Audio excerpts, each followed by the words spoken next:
Knoxville, Tennessee. So the good news for Tennessee is that they found a quarterback. The bad news is every other thing that happened in a 15-9 loss to South Carolina that drops the Volunteers to 3-3 and 0-3 in the SEC and puts Butch Jones' job on the precipice. Multiple sources told SB Nation that it's unlikely Tennessee will move to fire Jones, 33-24 and 14-21 in league play through 5 seasons, this weekend with a road game at Alabama looming next week. If a change is coming in Knoxville, no one seems to think it makes sense to appoint an interim 7 days before Utah and its 10-year losing streak take on the #1 Crimson Tide. Which coach on Tennessee's staff would you consider likely to be competitive against Alabama? Defensive line coach Brady Hoke. Offensive coordinator Larry Scott. Defensive coordinator Bob Shoop, who might not even want to be a head coach. Sources indicated that, if a move occurs, it would likely be at the end of the regular season. However, the trip to Kentucky right after Alabama now looms as a must-win. Essentially, Butch would have to win out after losing to Bama in order to have a chance. As with most things in the Jones era, the long view is favorable if you squint hard, and the football games are hard to watch. 3 times, Tennessee, ranked 112th nationally in red zone offense entering the week, reached first and goal. Each time, it settled for field goals. Botched plays and questionable calls inside the 20 marred otherwise impressive drives. 2 of those goal-to-go drives came in the first quarter, meaning the Vols could have leaned on an early 14-0 lead. Instead, they've now gone 10 consecutive quarters without a touchdown. Redshirt freshman Jared Guarantana was almost all of the Volunteers' offense, passing 11-for-18 for 133 yards and scrambling for first downs. His rushing yards were nuked by 7 sacks. When very little else looked efficient for the Vols' offense, Guarantano provided the possibility of dynamic action, especially when plays broke down or when the freshman danced around the pocket. There was some miscommunication at times, some things that I could have done better, some things the offense could have done better, the quarterbacks said after the game. Guarantano said he couldn't sleep or eat before Saturday. He held the ball too long on pass plays. When he scrambled on a 3rd down in the first quarter, he cut left into a trio of defenders instead of right into the open field and an easy touchdown.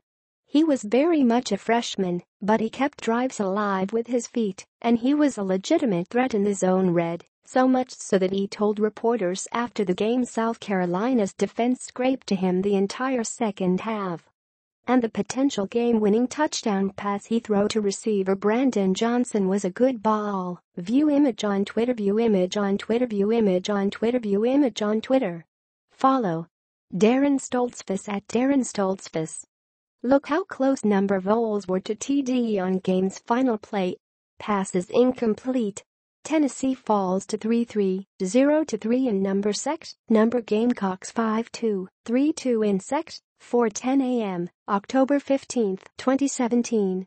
4848 replies, 222 retweets, 361 likes. Twitter adds info and privacy. I think after the first snap, I was good, Guarantano said about taking over the team in his first official start. I think it's always been like that, and it was today. I was comfortable out there. I think I'm starting to get the hang of this thing, and it can only go up. It could go up, and if Guarantano continues to develop into a formidable quarterback just as his head coach is let go at or near the end of the season, that would be a very, very Jones occurrence. Throughout each blown lead or Pyrrhic victory or unbelievable loss, Jones has been able to point to an overall positive trend. Tennessee Sports Information provided such stats on Saturday. Entering 2017, the program had back-to-back top 25 finishes and 9-win seasons for the first time in 9 seasons. 3 straight bowls for the first time since Phil Fulmer. These are all true things.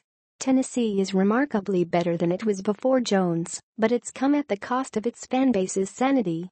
Jones can tell you it's better and continuing to improve, and he's right. But Vols fans can tell you they want him fired, and you can see why they're ready to make a change.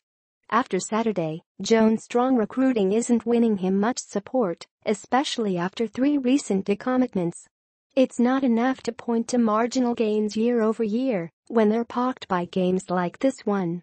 Even after the 41-0 annihilation by Georgia, beating South Carolina might have gotten enough equity to let Jones and his team survive what's sure to be another beatdown next week and a potential run through a manageable November.